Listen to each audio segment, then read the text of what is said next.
As of tonight at 6, parents listen up. Whooping cough cases are spreading around the state. Thanks for joining us here on Eyewitness News. I'm Stephanie Simone. And hi, everyone. I'm Erin Connolly. The dangerous infection is impacting our children, and now officials are getting concerned. Channel 3's Dylan Fearon is live outside the Department of Public Health in Hartford with all the details. Dylan. Well, there have been 111 reported cases of whooping cough just this year with a few months to go, guys. 11 cases in all of 2023, so a massive difference there year to year. The big question tonight, why? Jason Ritz is pushing his son Owen on the swings today. Owen, just 2, is vaccinated against pertussis, or whooping cough. You want your kids to be healthy.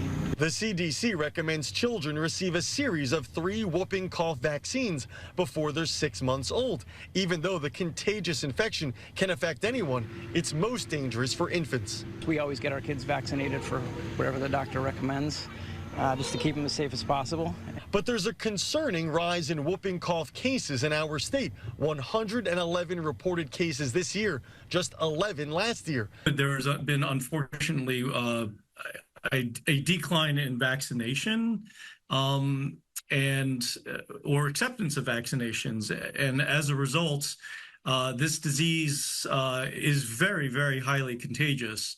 The grueling symptoms and scary sounding cough can last weeks. Officials say 1 in 3 infants require hospitalization and can suffer from pneumonia, slowed or stopped breathing, seizures, even brain damage. You can imagine as a parent, every single time it stops, you're like, okay, is that it? And then it happens again. And then this goes on for hours, which then goes on for days, and then sometimes for weeks. And that's when they get worried. The state says 69% of the cases this year have been in children or teens, raising awareness today about the increase, reminding parents to have their children vaccinated. The CDC also recommending boosters for teenagers and pregnant women, even adults who never received a whooping cough vaccination. We're not really aware of any particular geographic clusters, but we have been aware of these school and daycare type of little outbreaks that we've seen.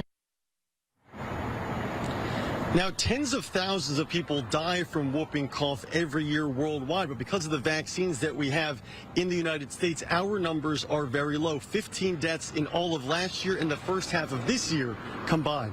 We're live in Hartford tonight. I'm Dylan Fearon, Channel 3 Eyewitness News.